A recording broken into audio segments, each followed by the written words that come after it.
Bismillahirrahmanirrahim. Assalamualaikum warahmatullahi wabarakatuh. Alhamdulillah wassalatu wassalamu ala Rasulillah wa ala alihi wa sahbihi wa man walah. Amma ba'd. Hadirin jamaah yang insyaallah dimuliakan Allah Subhanahu wa taala. Kaifa halukum? Apa kabar hari ini?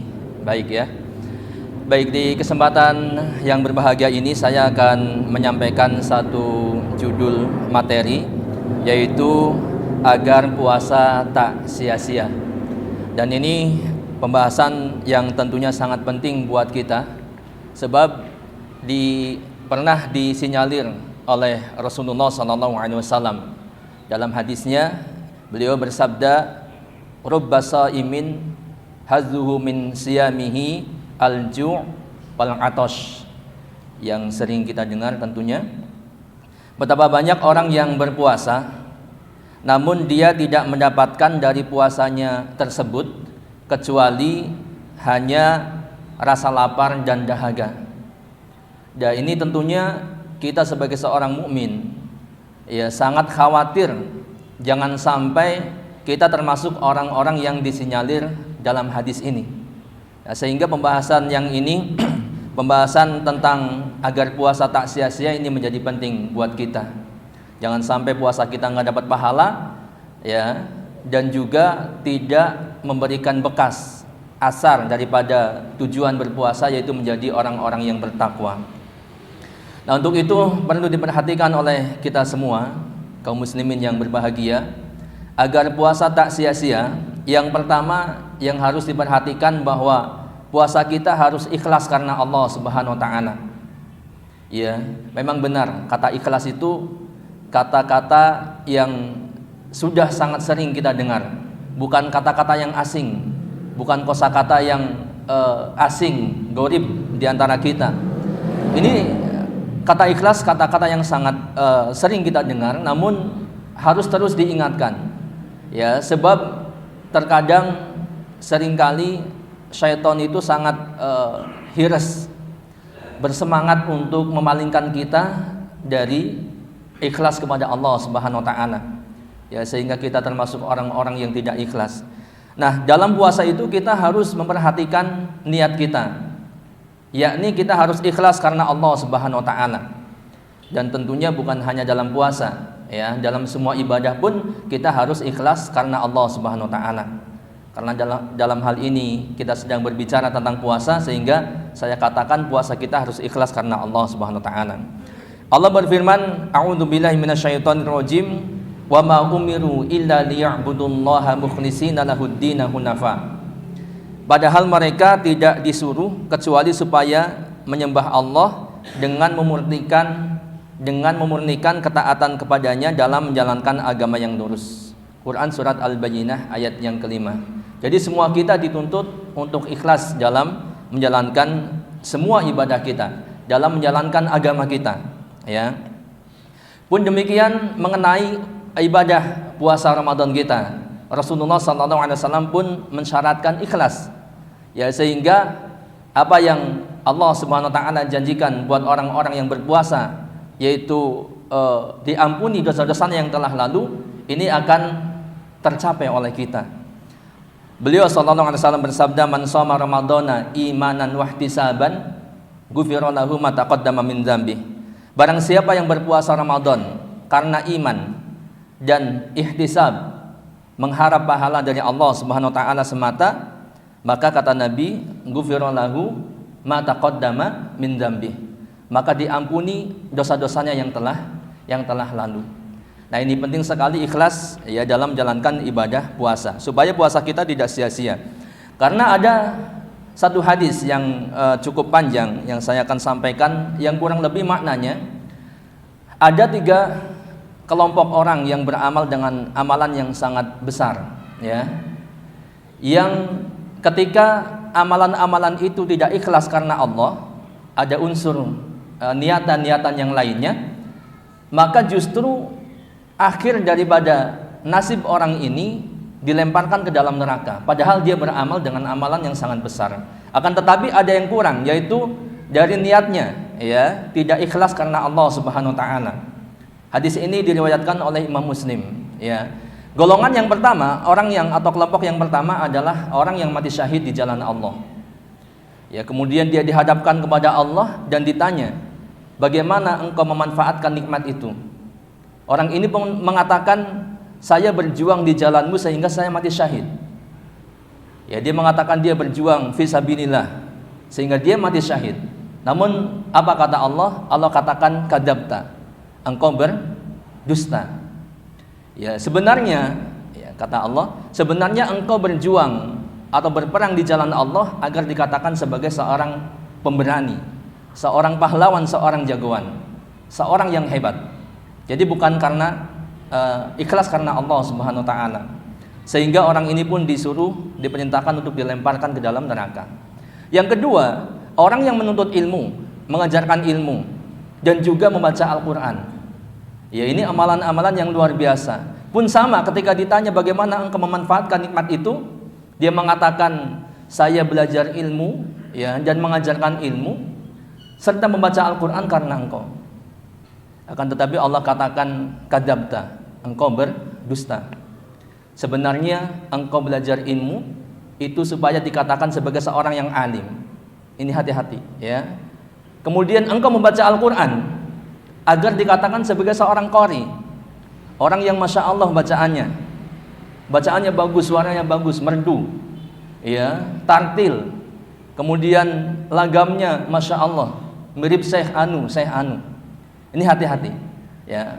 Ketika dia seperti ini tidak ikhlas karena Allah Subhanahu wa taala, Allah pun perintahkan lemparkan ke dalam neraka. Dan yang ketiga adalah orang yang bersedekah, yang berinfak di jalan Allah. Sehingga ditanya, bagaimana engkau memanfaatkan nikmat itu?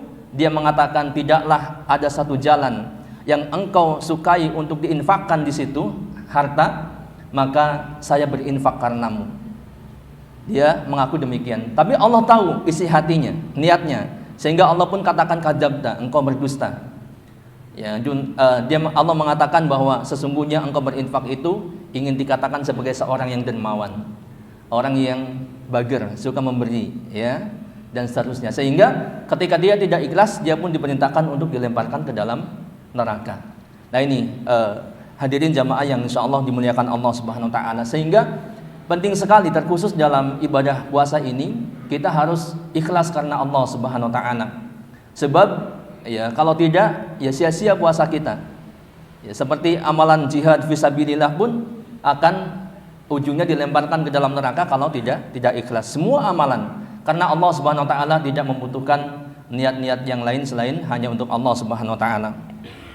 Ada satu nasihat yang sangat bagus dari Imam Ibnul Qayyim rahimahullah.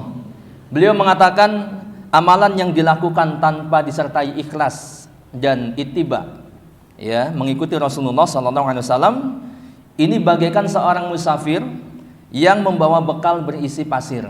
Ya, nasihat ini sering kita simak ya. Amalan yang nggak ada ikhlas, nggak ada ittiba, ini seperti orang musafir. Antum bayangkan, ini beliau berkata waktu itu, bukan zaman sekarang ya. Kalau zaman sekarang bawa pasir pakai mobil, ya, bawa pasir pakai motor, ini mungkin nggak begitu masalah. Tapi ini maksudnya orang yang safar, mungkin dia berjalan kaki, ya, karena belum ada kendaraan bermotor, mobil dan sebagainya. Kemudian dia bawa di punggungnya itu atau di tentengnya pasir.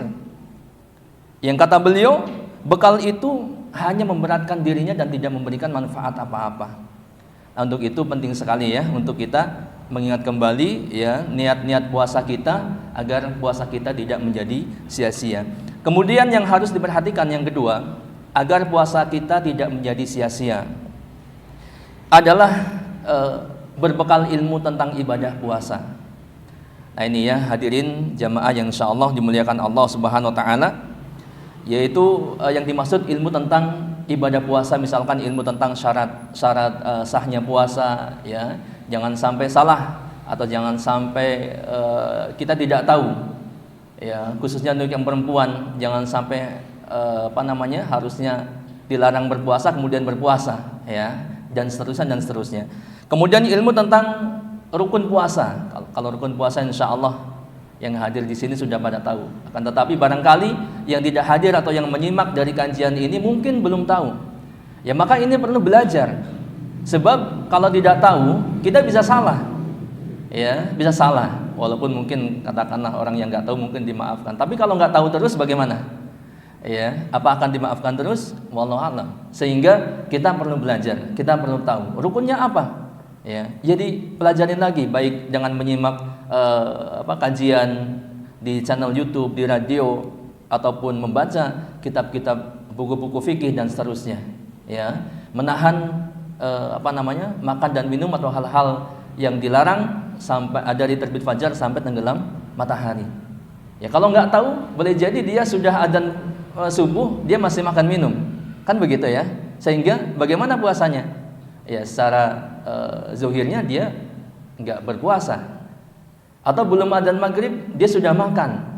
Ya ini kalau tidak tahu, boleh jadi demikian. Nah sehingga ini penting sekali ilmu ya, dan memang selain daripada ikhlas, ibadah kita semuanya harus berdasarkan ilmu, harus berdasarkan sunnah Nabi SAW.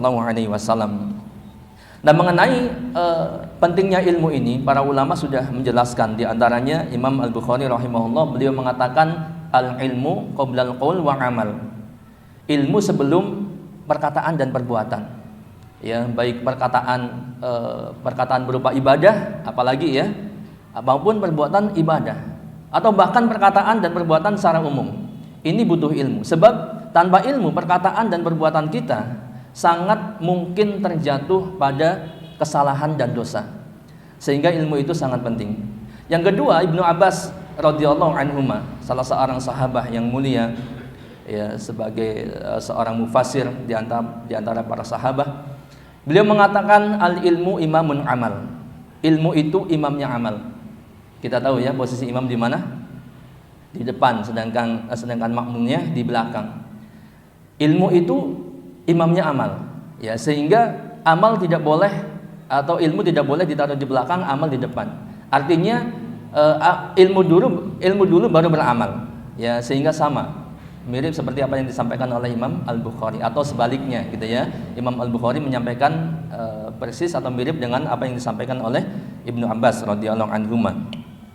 Dan di antara yang lain adalah Imam Az-Zuhri rahimahullah, beliau mengatakan ma'ubidallah bisyai'in afdhala minal ilm. Tidak ada sesuatu yang lebih utama untuk beribadah kepada Allah daripada ilmu. Nah tentunya ya kalau kita simpulkan bahwa perkataan para ulama dan masih banyak yang lainnya yang tidak disebutkan di kesempatan kali ini menunjukkan bahwa ilmu itu sangat penting dalam ibadah kita. Pun demikian ibadah puasa kita, agar tidak sia-sia maka kita harus bekali dengan ilmu. Ya tentunya tidak ada kata terlambat. Ya mulai dari sekarang, setelah ini nanti bisa membuka kembali ya bagaimana pembahasan tentang fikihnya puasa dan sebagainya. Ya. Nah kemudian yang ketiga adalah kita berittiba, berusaha mencontoh Rasulullah SAW dalam mengisi hari-hari di bulan Ramadan. Ya ini pun penting ya. Sebab walaupun puasa kita sudah ikhlas ya, kemudian berdasarkan ilmu, akan tetapi kalau hari-hari itu dipenuhi dengan hal-hal yang tidak bermanfaat, hal-hal yang melalaikan, maka tentunya Ramadan kita ya menjadi sia-sia. Ya, artinya nggak ada bedanya antara Ramadan dengan bukan Ramadan, atau bahkan mungkin lebih buruk daripada bulan-bulan selain Ramadan, padahal Ramadan adalah bulan yang istimewa. Nah, contoh misalkan mulai dari bangun tidur, bahkan sampai tidur lagi ya, mulai dari bangun tidur sebelum kita bangun, sebelum sholat subuh, tentunya di waktu sahur, ya kita kemudian melaksanakan makan sahur, dan ini bagian dari sunnah yang disunahkan oleh Rasulullah SAW. Beliau bersabda, man arada ayyasuma falyatasahar bisyai. Man arada ayyasuma falyatasahar bisyai. Barang siapa yang ingin berpuasa, maka hendaklah dia bersahur dengan suatu ya. Hadis riwayat Ahmad. Nah, kenapa kita diperintahkan sahur? Ternyata di balik sunnah sahur itu ada keberkahan.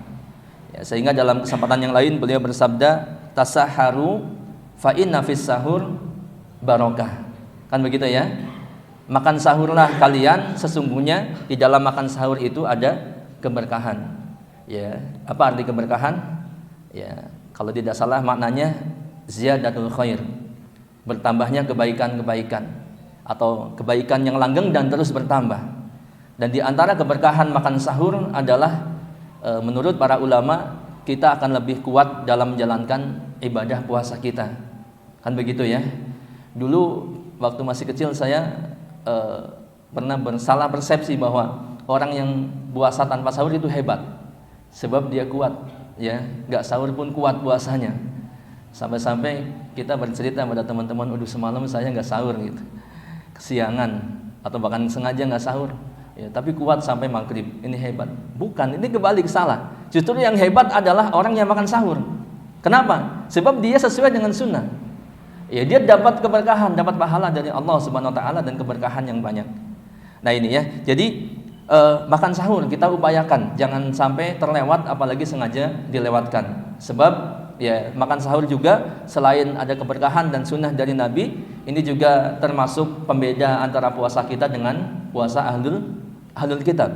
Kan begitu ya. Nah, kemudian setelah itu, setelah sahur, ya ini hati-hati bagi jamaah kaum muslimin. Jangan kemudian kita tidur lagi. Kenapa? Karena biasanya kebablasan, ya, kebablasan sampai siang. Ya, minimal sekali akhirnya terlewat sholat subuh berjamaah. Nah, ini hati-hati ya. Artinya setelah sahur kita jangan tidur kemudian sambil menunggu adzan subuh, ya bisa membaca Al-Quran, tilawah Al-Quran, atau bersiap-siap untuk sholat subuh. Sholat subuh berjamaah.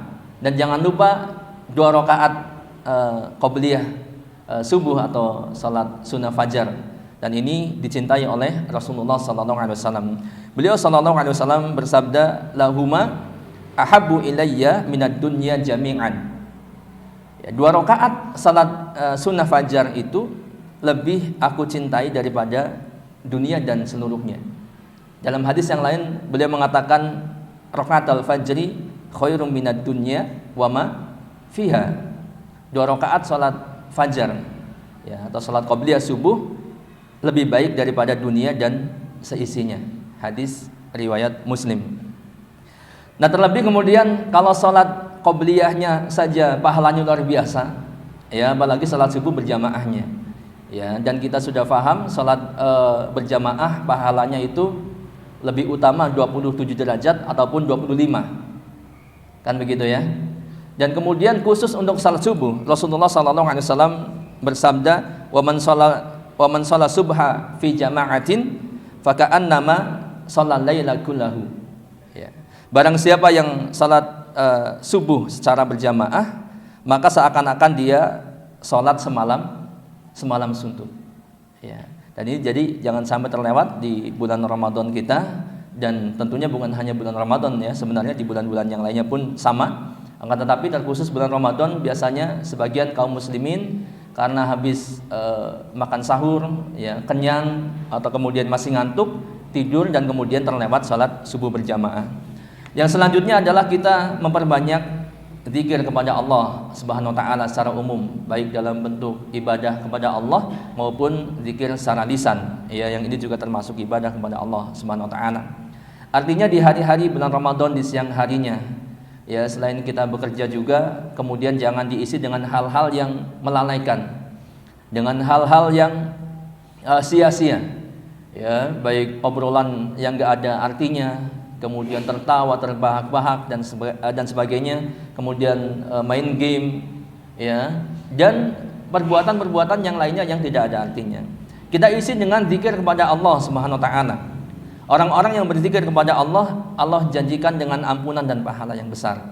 Dalam surat Al-Ahzab ayat 35, Allah berfirman, "Wadz-dzakirinallaha katsira wadz-dzakirat a'adallahu lahum maghfiratan wa ajran 'azima." Laki-laki dan perempuan yang banyak menyebut nama Allah, yang berzikir kepada Allah, Allah telah menyediakan untuk mereka ampunan dan pahala yang besar. Ya, kita sering lupa. Memang begitulah syaitan sering menjadikan kita lupa, ya. Padahal di setiap kesempatan ya, di tempat-tempat yang tidak terlarang, kita banyak kesempatan untuk memperbanyak zikir kepada Allah Subhanahu wa taala. Nah, kemudian yang selanjutnya adalah memberi makan orang yang berbuka puasa. Ya, memberi makan orang yang berpuasa, maksudnya di waktu buka puasa, bukan di siang hari antum kasih makan. Nah, ya. Orang yang berbuka puasa. Dari Zaid bin Khalid Al-Juhani radhiyallahu anhu, Nabi sallallahu alaihi wasallam bersabda, "Man fattara sha'iman kana lahu mislu ajrihi ghairu annahu la yanqusu min ajri sha'imi syai'a." Barang siapa yang memberi makan orang yang berpuasa saat berbuka, maka baginya pahala seperti orang yang berpuasa tersebut, tanpa mengurangi pahala orang yang berpuasa itu sedikit pun juga. Jadi ini kesempatan buat kita Ramadan. Kalau Ramadan kemarin kita belum bisa ya mendapatkan lipatan pahala puasa dari kita memberi makan orang yang berbuka puasa, mungkin barangkali di Ramadan kali ini ya kita bisa memanfaatkan momen ini. Minimal kalau satu hari satu orang saja, ini kan luar biasanya, berarti kalau 30 hari 30 orang kita dapat pahala puasa dari orang yang kita beri makan. Apalagi lebih dari itu, sehari 2, sehari 3, ya apalagi ratusan dan seterusnya. Khusus untuk jamaah kaum muslimin yang punya kelebihan harta, maka ini luar biasa. Jangan sebaliknya kita ngejar buka puasa dari orang terus gitu ya, walaupun nggak mengapa, akan tetapi mungkin yang terbaik adalah kita memberi ya, sebab ini akan mendapatkan pahala puasa seperti orang yang kita berikan makan. Yang selanjutnya adalah menyegerakan berbuka puasa ya, ini pun salah satu sunnah yang barangkali sebagian kaum muslimin belum mengetahuinya, bahwa berbuka puasa itu harus disegerakan, jangan ditunda-tunda. Pun demikian ya, jangan sampai salah persepsi, wah saya masih kuat nanti aja bukanya gitu ya, jam 7, jam 8, atau bahkan gak buka-buka sampai sahur lagi. Nah ini tidak boleh yang demikian ya, artinya kita harus menyegerakan berbuka puasa. Rasulullah SAW bersabda, la yazalun nas bi khairin ma'ajjalul fitra.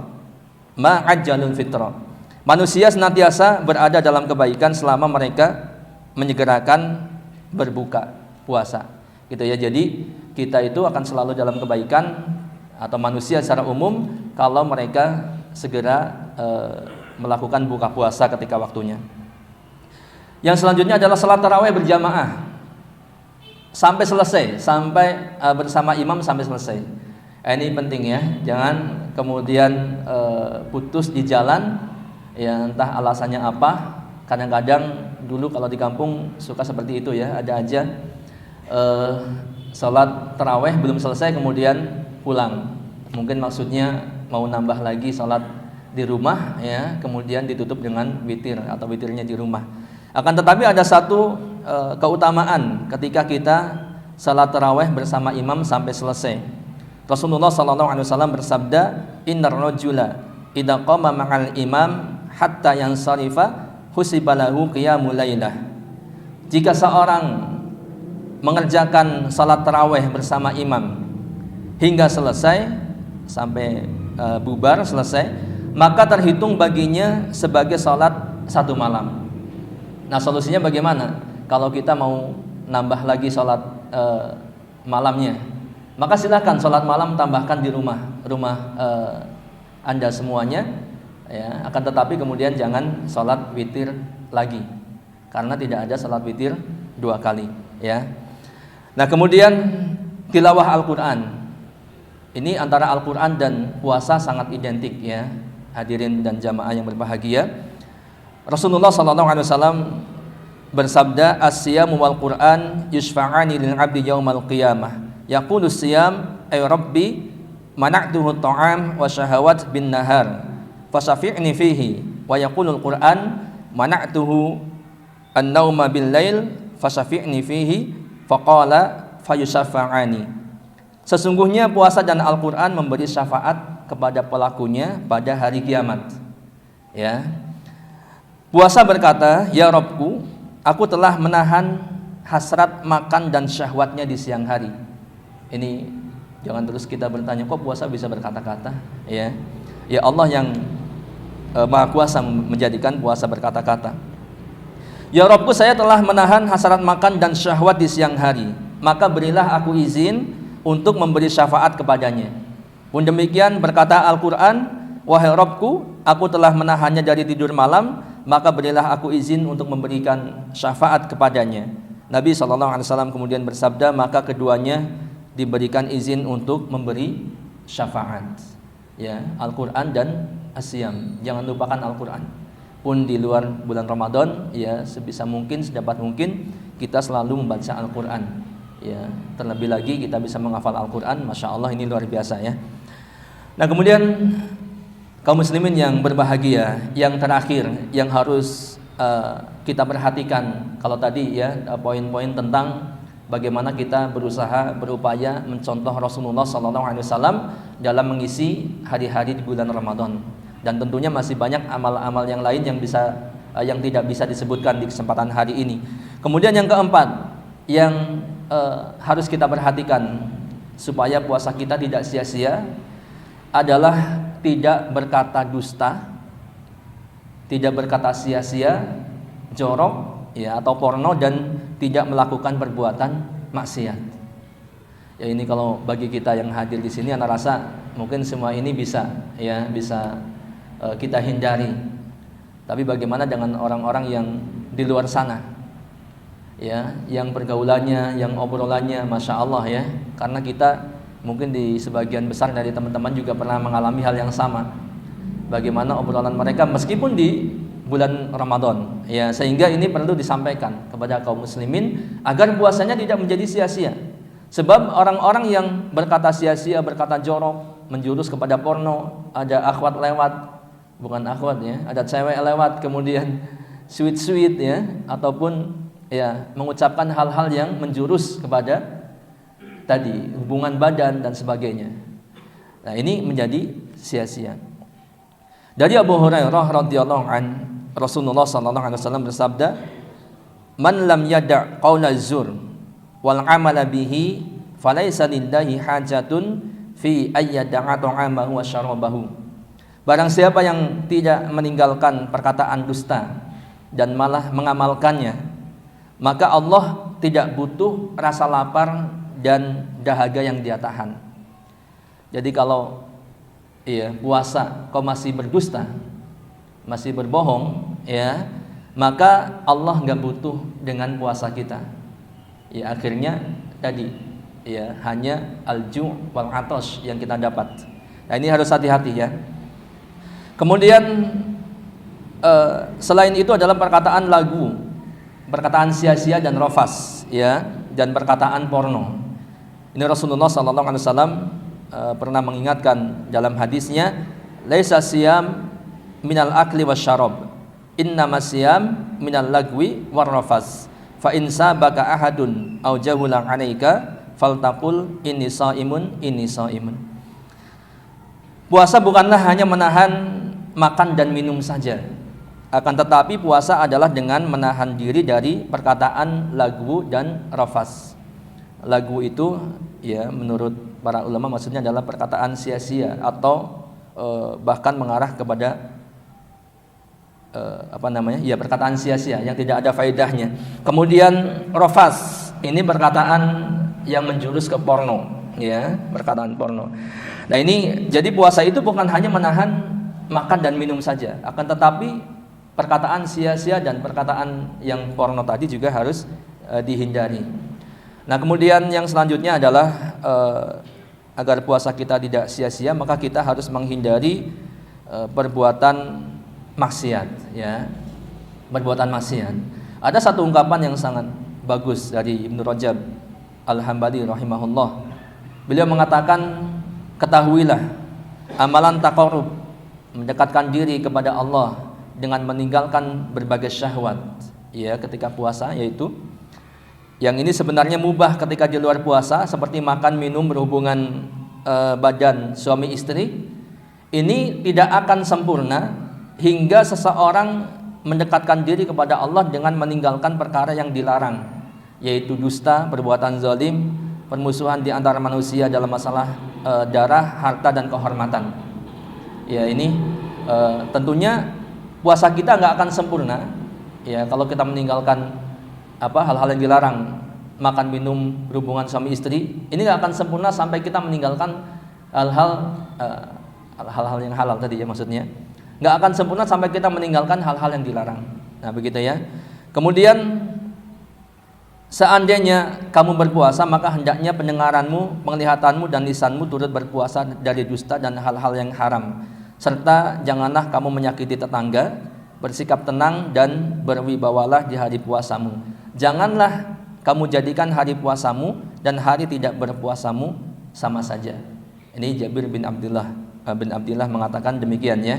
Jadi jangan sampai puasa kita, Ramadan kita dengan hari-hari yang lainnya itu sama ya, sehingga kita harus perhatikan hal-hal yang tadi disampaikan agar puasa kita tidak sia-sia.